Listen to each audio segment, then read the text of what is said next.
Nerdthusiast. This is your source for all things pro wrestling. My name's Steven. I love watching little itty bitty men do flips and pretend to fight each other. And I'm Shawn, and I love watching him watch little itty bitty men do flips and fight each other. So we're going to be the pro wrestling team here at Nerdthusiast. We've got a long history between the two of us. Both have watched pro wrestling for an ungodly amount of years. And if you're a fan of wrestling right now, you know this is probably the best time to be a wrestling fan since the Attitude Era, you would say? I can't agree with the word best. It's the most... Well, I mean best time as in most news, most commonplace, most mainstream. There's two companies again. Yeah. Two companies. It's you have option. You're not at Old Country Buffet anymore. You are at Golden Corrals with more variety.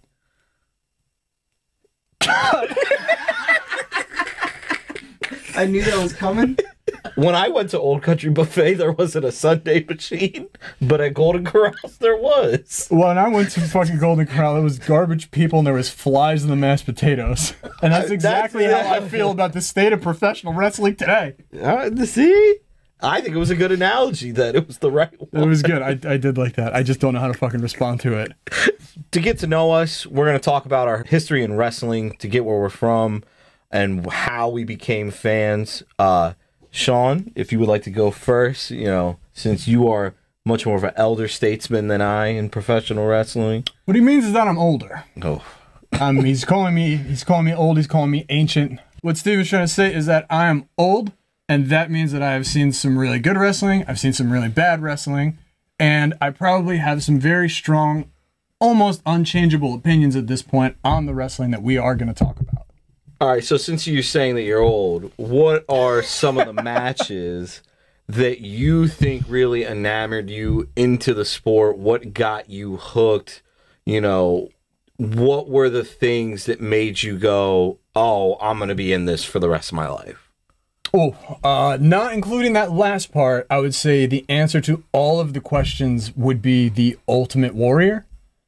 I found wrestling when I was 5 or 6 years old, and I mean, if you've ever been a 5 or 6 year old kid and you saw something like the Ultimate Warrior on TV, the face paint, the tassels, the music, the running, the shaking of the ropes, the man couldn't wrestle to save his fucking life, but presented as like a real life superhero, that like I couldn't deny it. I have Ultimate Warrior action figures to this day. There's an Ultimate Warrior wrestling buddy sitting it's staring right at you, actually, like right into your soul. Yeah, it's judging my skin color, but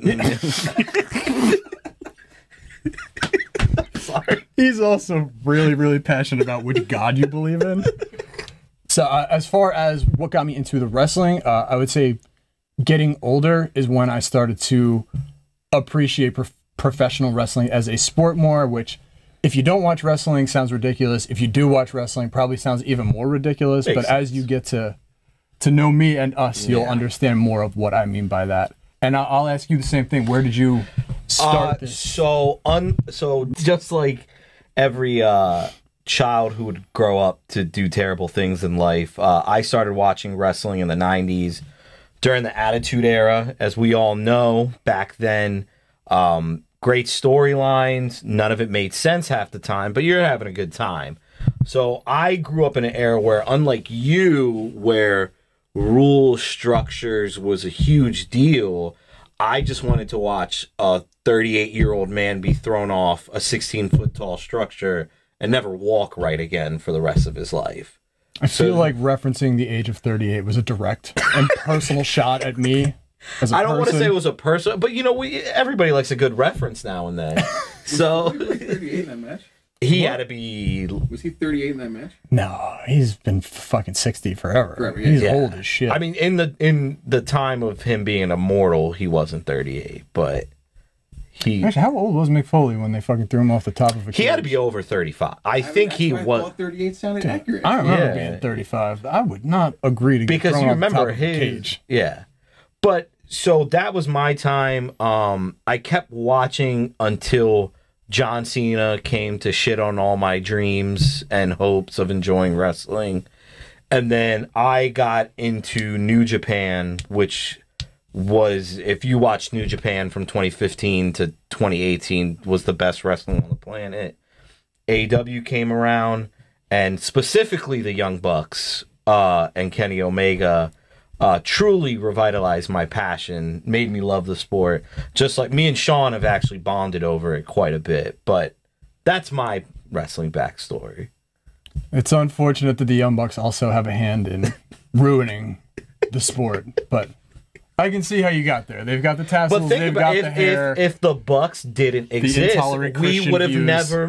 we would have never met without the Young Bucks. Is it true? I think because then I think we never would have met without Tom. we would have never met without Tom.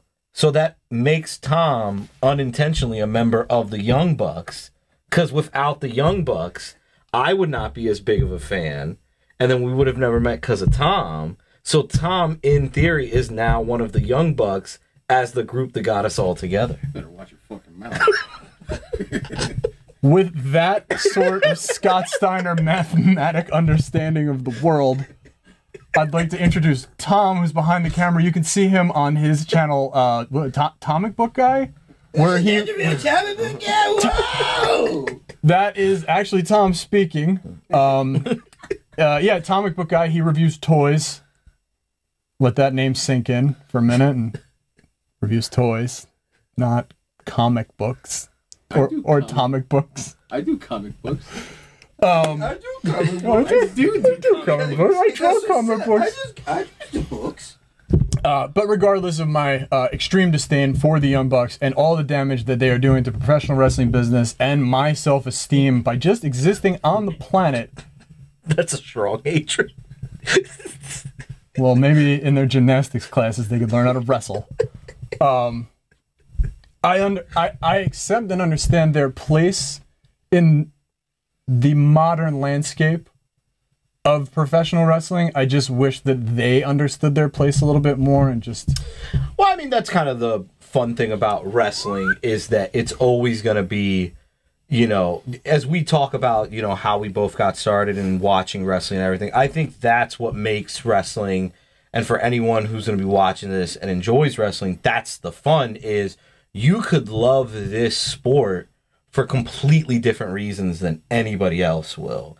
I mean, there's people out there that still love watching two big meaty men slap meat together and just smash each other into the face. We know Braun Strowman sure does. But then you also have people like me that enjoy the strong style, King's Road style, and the more acrobatic stuff, as Shawn likes to call it. And then Gymnastic. And then you have your teams like FTR that are revitalizing the old school. And then you have Cody Rhodes, who just does whatever the fuck he wants. So it's a good time to like wrestling, and that's the fun in it. Now with that, as we're talking about, you know, ourselves and our journey into wrestling, I always say that there's a moment where you love it as a kid and then you love it as a fan for life. We talked about when you got into it as a kid. What was the for life moment, match, period? Like, what was the thing to make you go, oh, I'm gonna like this more as I get older? Oh man, it definitely has something to do with Shawn Michaels, and more his second run with the company. The Attitude Era was a huge part of my fandom, just because during the WWF's Attitude, you also had the NWO, which, you know, we all know and what happened there. Hogan painted a beard on his face, and, you know, wrestling got real popular. I don't think it was until Michaels got hurt, you had the Austin era and all that, NWO ends, you get through some of the ruthless aggression, and Shawn Michaels comes back, and he's the world's greatest performer with... He was better in that second run. Almost none of the chip on his shoulder, too, Yeah. and he would put people over, and he would work matches. But I think what really did it for me, man, was probably I was at WrestleMania 25 for Shawn versus Taker, and that was the first time it was really, like, as much of an adult as a 24-year-old can be. Like, as an adult, it felt like, you know, oh, this is real again. Like, this is fucking awesome. Yeah, like that was the pinnacle for you at that moment. Yeah, that was That's what made me that, and I was there for Rob Van Dam versus John Cena when Great Rob match. Van Dam won the title. I've never felt an energy in a room like that before or since. That was fucking nuts. Yeah. But Michaels had a little bit more longevity than. Well, because that run too was like that run you could go down as like, besides the weird Hulk Hogan match, that's like one of the greatest babyface runs of all I love that time. Hogan match. I mean, we all do, but we love it for meme purposes. No one, I don't think anyone like. There's like loving a match because you actually love it, and then there's Shawn Michaels, Hulk Hogan. We love it because Michaels decided to be his 90s self for one night again.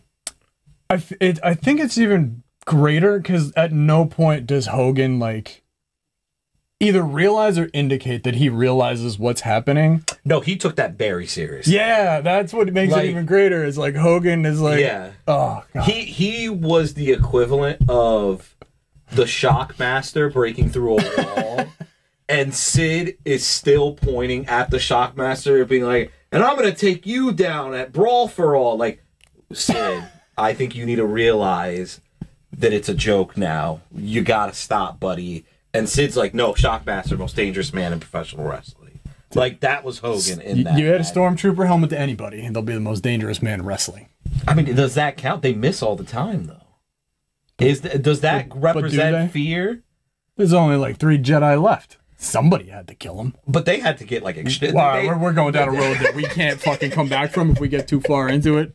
All right, so I'm actually curious because regardless of the phenomenal chemistry you and I have together, this is the second time we've actually met, and the first time was very briefly at an event Yes, a few weeks ago. So while I was, 14 or 15 during the Attitude Era, you said that was kind of your like formative years in wrestling. Yeah. What age is that? And then like at what age did you also kind of come out of the shell of So I was born being a 90. starstruck kid? I was born 94, so I was 4 around the Attitude Era. I know it's crazy to think of memories from when you're 4, but like I had vivid memories of Stone Cold being run over by Rikishi, Vince McMahon being the higher power. Like that is like really formative year stuff for me. Like, and then even as I remember as a kid, I thought the first 2 years of the Ruthless Aggression Era was the Attitude Era. Just like, fair. Because if you think about it, the only difference is that Everybody was back on steroids. everybody was back on steroids. So hard. And even though the early 2000s was still not PC, offend everybody culture, it was that's when I would say some of the storylines started to crack uncomfortable to people. Like, that's, where it kind of changed up. And then... Good time, though. Oh, absolutely. It's a good time for everybody. Absolutely. I mean, Katie Vick was a low point. But, well, come on. let's just say Triple H. Let's not kick a buried horse. The point of when like I knew I really liked wrestling kind of forever was once I started liking stuff that wasn't the WWE. And I think that's like a big deal for any wrestling fan, because I remember when TNA started up, and TNA was goofy as shit. It had a reverse battle royal that I still don't comprehend. Forgot about that. Till this day. Yeah, the King of Mountain was kind of cool. But that's nostalgia talking. Oh, fuck, I forgot about all that stuff. But like, it took, like, when I was a teenager, I was like, that's like, wow, I actually want to watch this more. I was watching TNA more than I was watching Monday Night Raw. So you're talking, this is like 20... AJ Styles still didn't have mom hair. Okay. Like, So the X Division still existed? yes, Okay. Samoa Joe. This was like 2006, 7, 8, 9. Samoa Joe was like somehow not as physically big as he is now. Christopher Daniels wasn't 100 years old yet. Like, He looked it, though. well, yeah, but that's my guy. He can look old. He gets a pass. But like the Jerry years. yes, this was Jerry was in there. Jeff Jarrett was putting himself in the main event way too much. Kurt Angle just came over. Like, that was huge. And then I would say when I was, let's see, this was 2016. So I would have been 22. I can't remember. Probably like 24, 25. And I saw Kenny Omega Okada in New Japan for the first time. That was the moment where I was like, oh shit, I actually like watching these people wrestle. Because a lot of people who dropped off from the Attitude Era didn't give a shit about actual wrestling. They just liked watching, I don't know, what was the, where Val Venus got his penis chopped off, like stuff like that. Yeah, you don't speak ill of Yamaguchi-san. Absolutely. Like, that was the stuff that got people in the Attitude Era. Nobody watched the Attitude Era for the wrestling. No, the only wrestling match the Attitude Era produced was Shawn Michaels versus Stone Cold Steve Austin. It sounds like we were similar in age, though, when we both kind of had that, like, I think 24, so. I think so, because I'm a big believer that if you don't get into wrestling, like, fully in your 20s, it's kind of done for you. You might be older, and there's obviously some fans who get into it when it's older, but I think your 20s is like, I think that's just life too, where in your 20s is when you discover what you really like. What was the matches, though, that had the biggest impact on you? Because, not to be too mean on one of your childhood favorites, but I know it wasn't a Warrior match. God, that gave you a lifelong impression. The Ultimate Warrior, for however many matches he had one good match, and it's really because Randy Savage was in the ring with him. My favorite quote on the Warrior of all time will always be Dark Side of the Ring, Jim Ross, who goes, Jim Hennig is the least talented human being I've ever met in my entire life. And it's just the fact that there was no joke in it. Yeah, I mean, Savage and Flair at 8 is possibly my favorite match of all time, just because it's a good one. Like, I had never seen any of them, because it was all the big, like, you know, giant dudes like Hogan and Warrior. Like, they're both like 6'6", 300 pounds of just muscle and cock. Like, I thought I could do it. I thought you were going to say cock diesel. No, it came out. Like, you know, Hogan, Warrior, a little bit of Andre, but people, even like Boss Man, Bruce Beefcake, like even Rick Rude's a big motherfucker. Savage and Flair, like, they're big dudes, but they're agile dudes and they could work. Like, Savage, the way he sold the leg in that match, like, I believe that motherfucker's leg was hurt. And Ric Flair's bloody as shit. He's threatening to throw up centerfolds of Miss Elizabeth. Like, it had so much to it.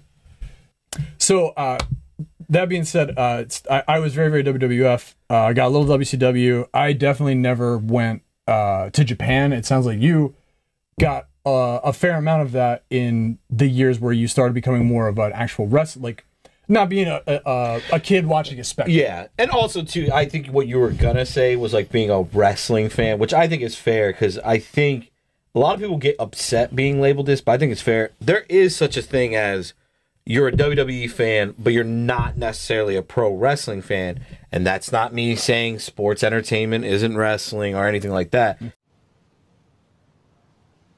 Right. No. But there's people. You, baby. I got you. Hot tag. But there's a lot of people that it's like sports entertainment. Yes, I am Eddie Kingston's cousin, so it makes sense.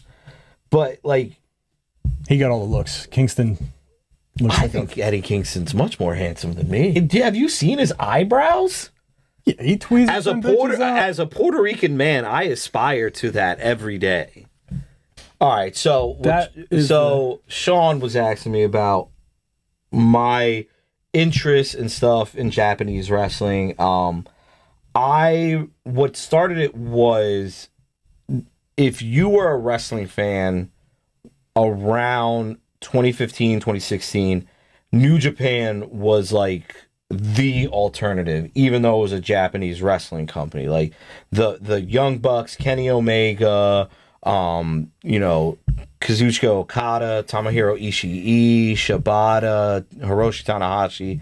These guys were making wrestling, because like the thing that made New Japan so interesting was that opened my eyes to, you could tell stories in the ring with just a match. Because in New Japan, and it's very shocking you don't like New Japan. Well, and I know it's not that you like hate it, you just haven't had a lot of it, but it's very shocking that you don't like it just because New Japan's the most sports-based wrestling you're gonna get. So it's not even I don't like it. I've never seen it. That's what I'm saying.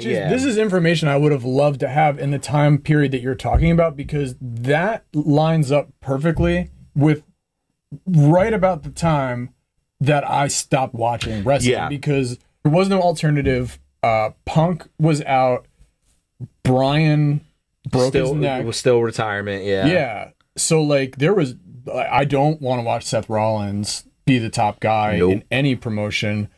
They fucked up Roman Reigns so bad at the time. It was uncomfortable. Uncomfortable is probably the best word for it. Like, it was really gross. Like, people forget they made him wear blue eye contacts lenses. Oh, I forgot until you mentioned that. That's awful. And like, yeah, dude, he's wearing the Shield gear, but he's like kind of out of shape, and they're they're telling us like, this is your guy. Yeah. And then they bring back Batista, and like it's just the whole time. I'm sorry, but I only know Blue Tista. Oh, God. Yeah, it would have been a good alternative for you because they treat it like a not 100% of a sport, but like there's a reason why they have a ton of tournaments. They being New Japan. New Japan, yes. Yeah. Oh, I'm sorry. Like New Japan. You did the thing that I failed to do, which was you found an alternative. Yeah. Because at that time, even though you didn't know about it, you must have at least heard about. There was people that sent me I was going to specifically say the Kenny Omega Bullet Club, but specifically Kenny Omega Okada, because I remember at that time it was such a big deal that like Stone Cold, when he had that podcast that was doing good numbers, even he was like, this is some of the best wrestling I've ever seen in my life. I don't want to seem like a wild old man, but this was also a time where people were like bringing up podcasts to me, and I was just like, podcasting? That'll never happen. How life hits you real fast. And now it's all I fucking listen to. Yeah. But that would really, I was, so what is it? You said like 2015, 2016? So yeah. How old am I in 2016? 32. Wow. I'm 32 in 2016. I have no wrestling to watch. I think podcasts are a conspiracy, and this guy is fucking 22, and he's on a journey into Japan that sounds way more fun than me just going, oh, CM Punk's not there anymore? Fuck this, because 10 years later, we're right back in the same spot. CM Punk's gone, and this guy's having a great time. Yeah, I'm always having fun. But one of the wrestlers you were a fan of from Forbidden Door, Will Ospreay, like, oh, he's great. Yeah, like, I like his jacket. One of the stories, this is how an example of their storytelling. He was in the finals for the biggest New Japan tournament, which is the G1, and in the match, he was trying to beat the top star Okada, who you also saw at Forbidden Door. He was quite good. And this is one of the greatest storytelling devices I've ever seen. Okada famously has lost to a lot of leaders of the Bullet Club. So he was hitting Okada with all finishers from Bullet Club leaders. In the match, Kenny Omega is known, like, he won the series against Okada. So the only move Ospreay couldn't hit Okada in the match was Kenny's finish. And now the story is Ospreay is haunted that he went for Kenny's move and lost that match. And they're wrestling next year at the biggest show in Japan. This is early next year. Like, when you say that, it sounds like you're talking about like No. January, right? Okay. January 4th is always New Japan's biggest show. It sounded very ominous. No. Well, because it's like a story been building for years. Like, Ospreay would do stuff on the indies where, as AEW fans, I'm sure you've heard, where they say no one kicks out of Kenny's finisher, which is a pretty legit stat except for one person. No one kicks out of the one-wing angel. So what Ospreay did to further the story without TV promos or anything, when he wrestles matches on the indies, he hits people with the one-wing angel, and then he makes them kick out. Well, it's very disrespectful. It's incredibly disrespectful. It's genius, and that's what got me into New Japan. Like, it sounds like it was way better than WWE. Yes, at the time. It was the best wrestling in the world. It's a problem I have. I could talk about Japan for way too I long. bet Kenny Omega could too. Legit. Fucking Hey, pervert. hey, that's my guy. I will. That man is I know a sex offender when I see one. Oh, that's a little harsh. Right hand to God. After getting to, you would actually probably get a kick out of I would DDT. I will tell you this right now. I would love nothing more than to watch any good professional wrestler, A, wrestle a sex doll, because that's hilarious, and B, work with it. Like, if he can work that good, he can work with an 8-year-old. I don't know why it's a knock on him that he wrestled a child. Like, dude, if you're that good at the thing and you can make it look like this 8-year-old's throwing you around, you've mastered the fucking, like, you can do it. His tag team partner in Japan, Kota Ibushi, he's the one that's infamous for the sex dolls match because he did one that was so good. He had the sex doll give him a Canadian destroyer. That sounds like a pervert's move. It sounds like Sean Waltman's just gonna hump your face. That's fine. Yeah. He's wearing tights. I seen that little crooked dick he's got. He's in a good place now. He's not in China anymore. That would he ruptured his asshole. Oh, come on. That works on so many different levels. He ruptured his asshole doing the Bronco Buster. He's not in China anymore. China's a fucking country. You know, the And a Bronco woman. Buster? He literally did it once. Everyone glossed He literally did it once and he ruptured his asshole. And had to get like a Doesn't sound like he's training hard enough. Yeah. Or too hard. You never know. We can now start talking about like what our future plans are and everything. I'd like to retire one day. Me too, but unfortunately, I don't think that's happening.